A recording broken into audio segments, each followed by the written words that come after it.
let's go back to the early 2000s. I entered 2001. And at that time, China was really coming forth with, low-cost products, et cetera.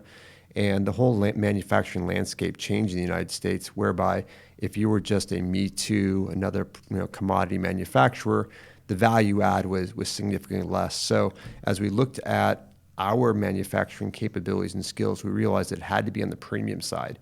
We had to be able to add significantly more value, higher content, and quite frankly, in products that can't fail in order to compete with that. So I'd say that it was, that change in the early 2000s has led us to even today where advanced manufacturing, cutting edge products is even more important than the actual manufacturing process because, cost of capital will still be the determiner where labor goes.